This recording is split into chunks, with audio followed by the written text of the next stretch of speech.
Over here. Hi, I'm Ed Wesley from the Jackson Heights Beautification Group. I'm sorry I joined the conversation late, so I might be repeating something that the candidates have already said. All of these quality of life issues are important to our community. It would take a blind man notices that we're overly congested in traffic, we're overly congested in people, we're overly congested in street vendors, all of these issues. We don't have enough parks for our residents, but my question is different than that. Has anything been said on education? As all of you know, our neighborhood again is going through a dramatic change. Young people from every corner of the world are coming here and having young families. Now, our task is to keep them here long enough so they get a sense of the community and start using our schools and not afraid of our middle schools. And I personally believe that we do a fairly decent job in the primary schools. It's the middle school and the high school where the choke point is. And I'd like to hear each of you give me 1 minute on that subject.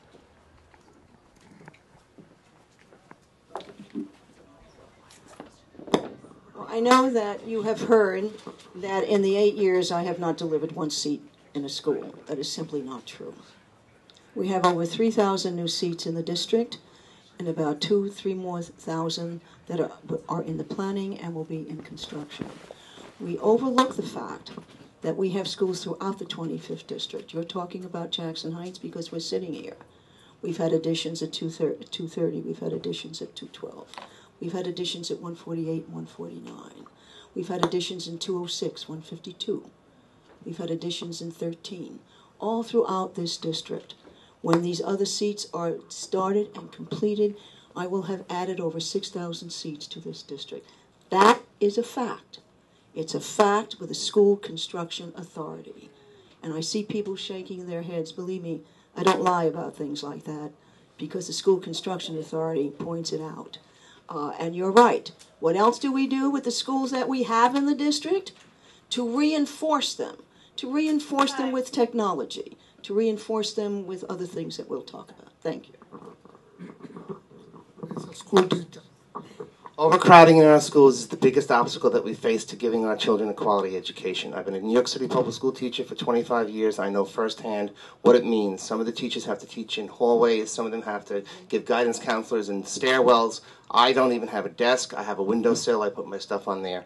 It's absolutely horrible. The fact of the matter is, and the real truth of the matter is that 3/4 of the schools in this district, in the District 25, City Council District 25, are overcrowded. The top school at 219%, which means if the school was built for 700 students, there are 1,400 students in that school. That is unacceptable. And that's why we're going to lose our middle-class parents who are here, because they need to put their children into a school where they know that those children get the individual attention that they need.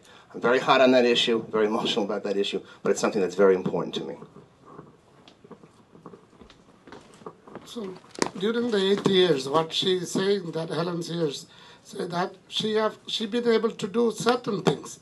But I think that is not fast enough to cope with the growing number of people in this town. Most of the people, when they talk about everything, a lot of people don't like people coming to this neighborhood. I feel like that is kind of why you are all coming here. I don't think that is not a good attitude. It's a community growing, and people from all over the world come here, and we have to find a solution rather than say why people are coming here. I think the attitude should be changed. That we have to change that attitude, that I lived in this district, I was quite a good girl or a good boy. I was walking in the street, I could walk. That's 20, 30, 40 years ago. Things are changing. The solution is how to find the answer to the change. The answer, she did whatever she could do it. And I will do a better job than the school teacher sitting here 25 years. Because I started as a busboy to a real estate agent to an attorney. I work 16 to 18 hours. I work hard for you. I will do more spaces.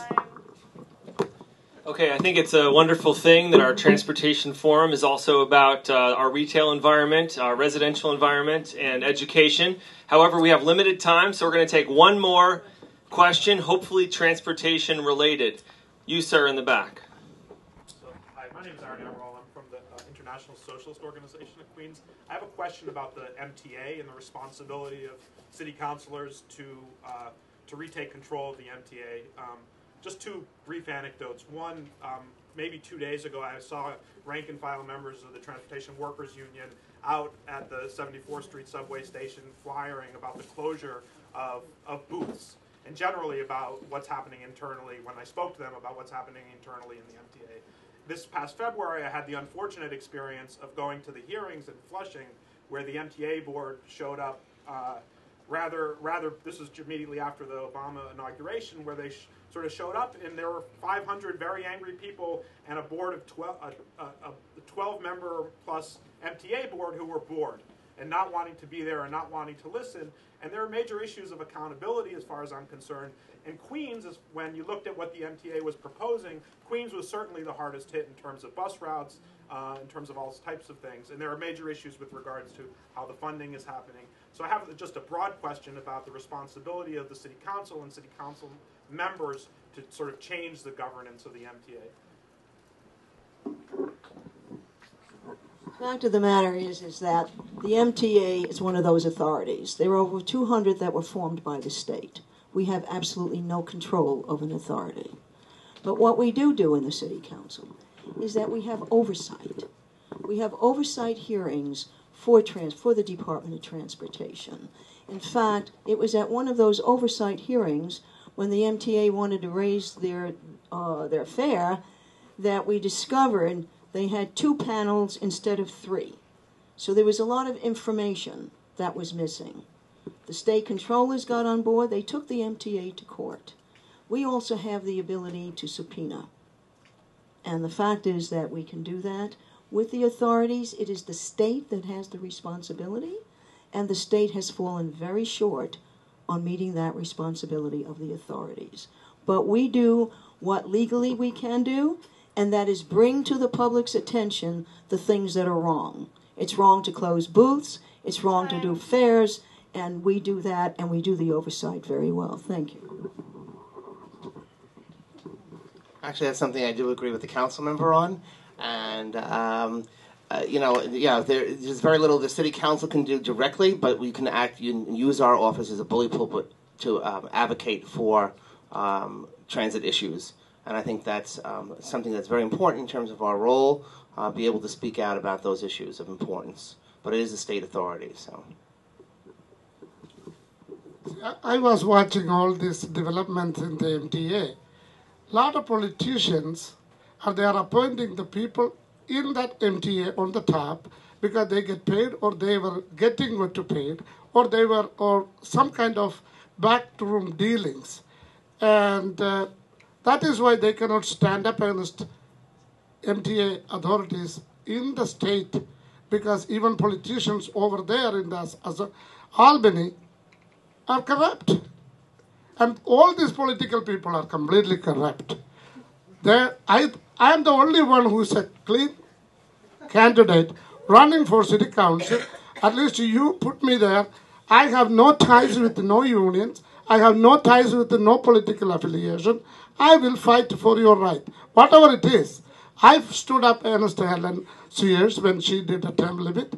I stood up against Mayor Bloomberg. I took him to court 2 times. He never did that because you know why? He was afraid the political party didn't give the instruction. I'm the only candidate who can change this. Thank you. Okay, so first of all, before we wrap up, I want to thank all of you for coming out tonight. Give yourselves a big round of applause. It's been a great turnout. How many people feel like they're better informed about their stance on transportation? All right, that's good. Okay, so we've accomplished our objective. If you're still hungry for more, if you really want to know more detail about where these folks stand, go to tacandidatesurvey.org, where they've answered a series of questions related to some others not related to the questions we asked here tonight. tacandidatesurvey.org. Now that we've thanked all of you, let's give our candidates a big round of applause for coming out tonight.